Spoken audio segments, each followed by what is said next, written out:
Sixth grade. This is when I was 11 years old in year 2006. That is 9 years ago. My sixth grade teacher's name was Miss King. She was pregnant, and she liked to eat a lot of chocolate. And I never knew why. She taught literature, and we were learning about clauses, adverbs, nouns, all that good stuff that school systems like to teach children. I should have been interested. I should have been interested in my future as an American. But I shifted my attention from Miss King to my desk. Now, what was important about this desk was my desk had these two items in there that changed my life. A paperclip and a rubber band. Very intense. So, I look at this paperclip and rubber band and I think, how can I learn something from this? I could learn about sentence structure, but there's something more rewarding when you create something instead of just taking in. When you put your hands, in school systems, they're all about hands-on learning. Do learning by doing. So that's what I did. I learned by doing. So what I did was I took this paperclip and rubber band and I turned it into a bow and arrow. So I took this bow and arrow to the test. Target practice. So in sixth grade, the teachers don't trust the children to use the bathroom by themselves. So we have bathroom breaks. So we all go in a single file line. The women use the women's restroom, the men use the men's restroom. So I'm a boy, I'm a guy, I go to the men's restroom. So I pick my target. I walk to the left, I walk to the right, and I stop and I see this guy named West who doesn't know that I'm right behind him about to initiate an attack on his neck. So I take 2 steps back. I take aim with my bow and arrow, and I fire. And what happens next will shock you.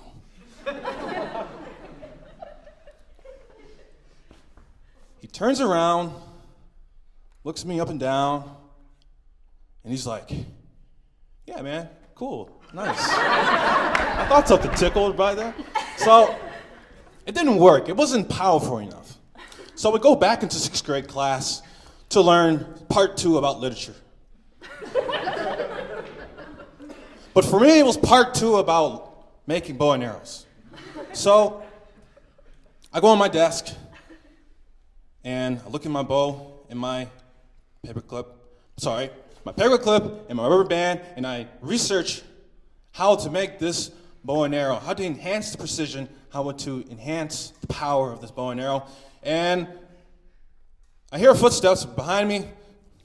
Remember, Miss King's pregnant, so she makes footsteps louder than anything I've ever heard.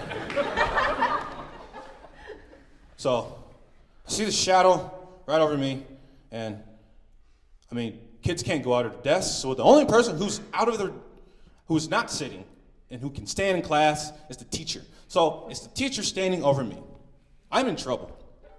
Bad things are about to happen.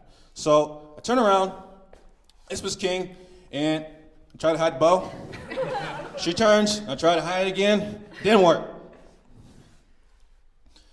So Miss King asks me, what is this thing in your hand? And I tell her, oh, it's just nothing, it's just paperclip I bent to make it look like an arc, and just a rubber band. Isn't it cool? So she takes me by the hand, no questions are asked, and she takes me doing administration. Administration takes out a book. She looks at paragraph 1, line C, and it states that I, Xavier Foley, who created a weapon that could poke someone's eye out, am hereby declare 2 days of in-school suspension. Book closes, I'm gone. So 2 days, I'm in this classroom in school jail, even worse than detention. They don't let you look, they don't let you talk to other children, and all you do is stare. You have two choices in in-school suspension. The first choice is you stare at a wall for 6 to 7 hours. The second choice is you do your work. So, in school suspension, I think to myself, well, I must be becoming a bad person because I am in school suspension. That's one. Two, I created a weapon that can harm other people. And three, now the friends I've made in school suspension are other bad people who've done crimes like starting food fights or not doing the homework repeatedly. So, after a period of 2 days, I changed. I become an outlaw citizen to the High Tower Trail Middle School. And I kid you not, this school is the same school where my dad taught. So it embarrassed him and all the teachers. Well, I just hope my dad kept his self-confidence up because he had a child who was in school suspension. And anyway, bad kid. Long story short, I get even more in-school suspension. I'm even more worse. I start doing push-ups, comparing myself to other kids, starting arm wrestling contests. And then become a dangerous man to the point where my parents take me out of school, and I am in homeschool. And this is 7th grade, the second semester of middle school. So my parents leave me to do work while they're gone from the house. So I'm the only person in the house. And I should be doing my homework, but I didn't. Instead, I went on the computer, and my brother was there at one point, and he showed me this digital world where anything can happen. And so he showed me that I could pick a class of any kind. I could be a warrior, I could be a rogue, I could be a paladin, I could be a mage. My favorite was the mage, but it didn't work out, so I picked the rogue. And so I was a rogue in this game by Blizzard Entertainment called World of Warcraft. This game was amazing. One, all you had to do was click a mouse and hit some keys on the keyboard. You didn't have to go outside, you didn't have to walk to your friend's house. You didn't even have to exercise because in the game you got powerful. The graphics told you that you got more powerful, and I believed it. It was great. So, in the end, I become a bad kid who makes bow and arrows. I play this game called World of Warcraft. I become level 67. Freaking awesome. I'm in this awesome guild with a group of people who we do raids and we kill dragons. It's pretty awesome stuff. And then now I'm here at Curtis. How did I get here? Well, I got kicked out of my guild because I was a noob.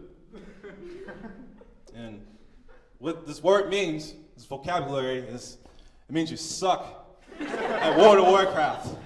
My feelings were hurt. So then I shifted my attention to the double bass, where nobody called me a noob on double bass. So I didn't suck. It was great. But one thing I took away from all of this experience, especially in World of Warcraft, is this: in this game, there was a soundtrack to it that I was forced to listen to enhance my gameplay in World of Warcraft. So this is hours and hours. Okay, maybe let's say 1,000 hours of music I'm listening to that I don't even know I'm listening to, and I'm taking it and I'm applying it to my studies.